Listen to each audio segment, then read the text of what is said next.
The whole point of what we're doing here is to kind of punch a hole in the great misunderstanding of talent. That's, not what makes people great. That's not what makes people great. It's actually the way they work. But the way that it happens is so unusual, and the things we have to do are so weird that even if we try them, they make us worse at first, and we don't do them.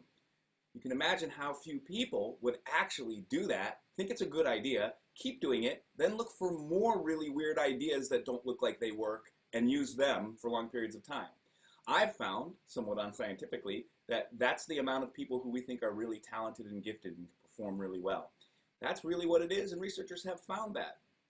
So what I intend to do here today is introduce a concept each week that's important to learning, very important to learning, and then we will do a couple of Practiclass participants, and that's where we go to those sections, those sections that are really super tough, and you work on them all the way up to the day of the performance, and then you're still working on them, and they usually go wrong or just not so well in performance. And we think, what does it take to get this right?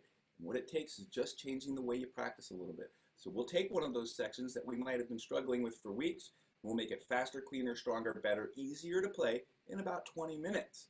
And then the question is that I can do this every 20 minutes, what am I not doing in my practice? And that's what we'll do. And in a Practiclass, I teach why we're doing it, how we're doing it, so everybody can take it into their practice. And the great news is that the 20 to 30 minutes it takes to do it is mostly because of the teaching. To actually do this in practice takes about 5 to 10. That means you can be fixing things like this. I had a student once say he felt like who I was practice coaching, said he felt like a musical sniper.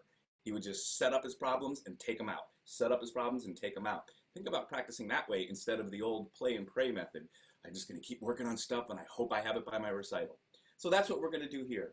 We're going to start talking about today. I know usually I have a PowerPoint. I don't really need one. This will be a short lecture, but a very important one. It's something that can happen all along the phases of learning, but it really kind of is the last phase in developing a learner. We've all experienced it. And when you're there, it incorporates pretty much everything that's involved in learning. This is the concept of flow. You can relate to this by thinking of any time you were working on something, probably practicing your music or your instrument, but it also could be a project or anything. And you work, and you're like, oh boy, that was a really productive 10 minutes, and you look up and 40 minutes have come off the clock, right? We've all had that experience. What you're experiencing then is flow, a complete immersion in the work process. Was it painful? Right? Most of us, I don't want to practice, I don't want to do my math homework, I don't want to do whatever. Did it feel like that? It didn't.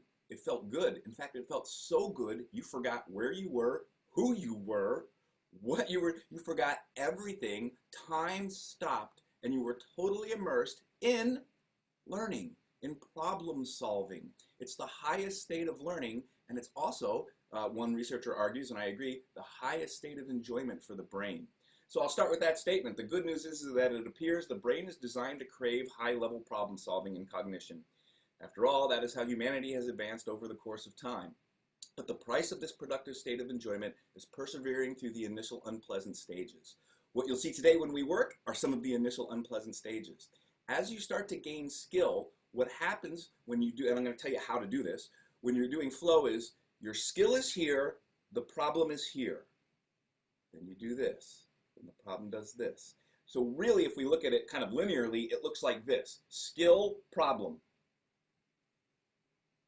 You're constantly solving little problems.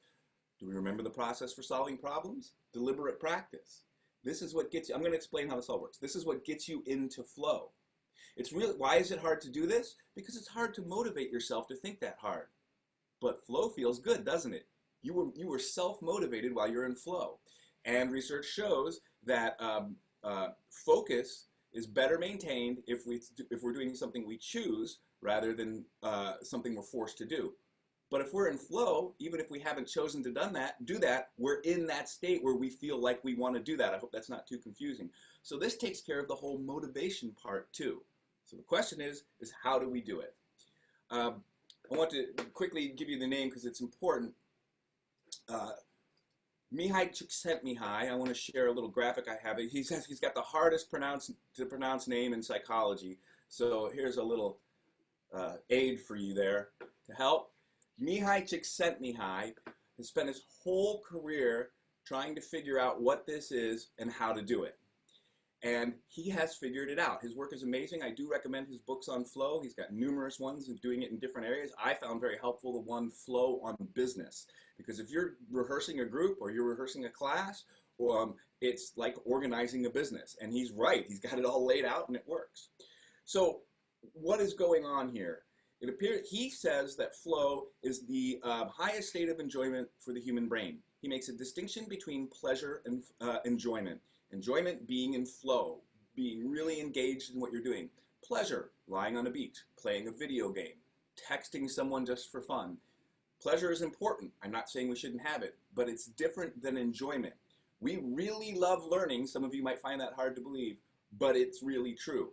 How do you do it? When high ability meets a higher challenge, we lose ourselves in the challenge and time melts off the clock. If the task is too easy, we will become bored. If the task is too difficult, we will become frustrated. How do we do it? By constantly asking ourselves questions. Constantly asking ourselves questions and trying solutions. If you are a teacher and you want this to happen in your lessons or your class, give as few answers as possible and ask questions. The brain gets tied up in answering questions and then goes off into flow. You have to have some skill first. You can't enter flow on the violin when you just learned how to hold the bow, but right after you learn how, then the bow hold itself becomes the challenge. Keep looking for the smallest challenges and keep asking questions. If you're by yourself, how do you do flow? You ask yourself questions, and this is how you do it. You do something, okay? Then you think about what you just did, and we'll talk about this today probably when we're doing our work with students. Then you make a little plan to try and do it better. Then you do it. You see if the plan worked. You will actually, at first, this will be hard to do. It's hard to motivate ourselves to actually stop and think about things and to think about them when we do them so that we can think about them. But once you get used to it, you start getting lost in flow. When this has happened to you in the past, this is what is happening. Isn't it a great feeling? But now we know how to control it. It's a state we all strive for, but we do not know that as beginners. This applies to everything we do. All learning. Maths can work this way. Studying math. Anything. Which answers the whole thing about self-motivated self-regulation. Even young kids making themselves do the stuff they maybe don't want to do. Well, what we have found, what research has found is that if you actually start getting good at something, you start to like it. Hopefully you see this whole circular process. You do it, you force yourself to learn a little bit, then you start asking questions, you enter into flow. Now you're starting to get better, so you're in flow. And now when you're done with your practice session, you're more enthusiastic to do it again because you got a lot better because you got yourself into flow. And it just keeps going. This is how people practice for hours and hours a day for years and years at a time. You think, oh my gosh, that must be so hard to do. It isn't. They're enthusiastic about it because they keep coming up with new challenges. Try it for yourself. You'll see it'll work.